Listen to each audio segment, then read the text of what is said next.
Ghetto Behind Me.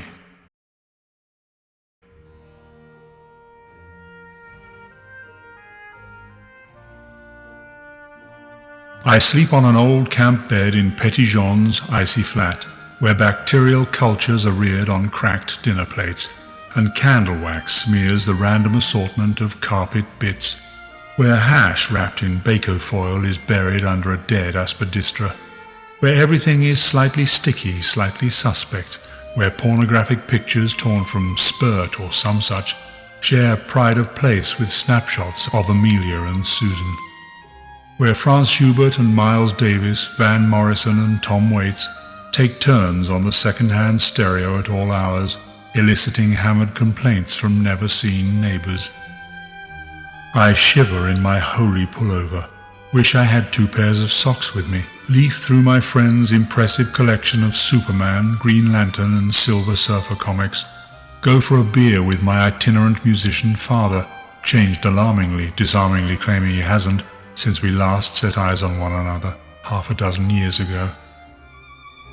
And when I step out from here on damp, bone-softening Friday mornings, half the population of this faded, flapping corner of the city seem dressed from the market stalls that huddle together in tight, tangled avenues of litter, stalling clothing, fruit and veg, and Bakelite memorabilia. Those shadowy, night-hammering neighbours, they're probably all here, shuffling about like castaways on private little islands looking for bottled messages, trying not to touch anything that moves for fear of catching something. Here you are, stranded on your island, pushed and shoved and trodden underfoot. There's hardly room to move in any direction, and you can't think for the noise. But you never felt so alone. From this questionable vantage point, you distance yourself from everyone. The cocky young sods chewing gum who think they're the kings of the world. Older men down at heel, soggy roll-ups in their teeth.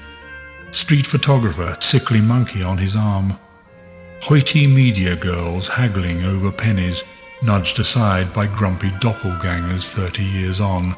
Harridans whose looks can maim. You turn away. These aren't your kind. But then, a look, a whiff, some catchphrase from the telly, and you're back behind the scenes, familiar scenes, pretensions blown.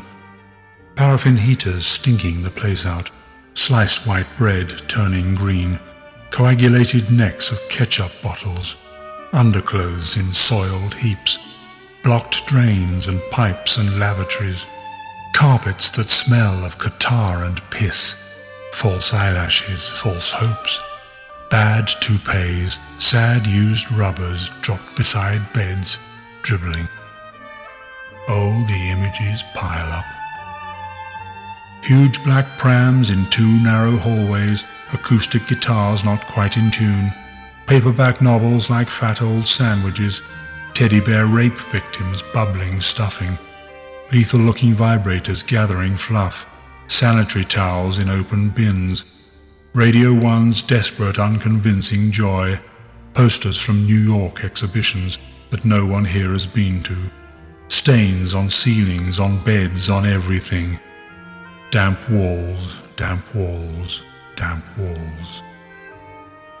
You step back from the street like a spy recalled into a brown cafe between boarded-up windows where an ancient gaggia hisses on the counter, and a broken-nosed heavy in black leathers mimes cow-eyed to a jukebox demi-lou. The door bangs back, more washed-up castaways looking for somewhere to sit. One, a martyr to impetigo and dandruff, stares at circles of spilt tea and tells his mariner's tale of 2 dead marriages, a daughter on the game, a son with a mortgage but not the time of day, and offers cancer sticks all round, from the golden package of an ad man's dream. And then, just as it's really getting to you, just when you think they might as well go and drop the fucking bomb, a little lady in bright blue mittens breezes in, asks for hot tea and a bath bun, and smiles at everyone.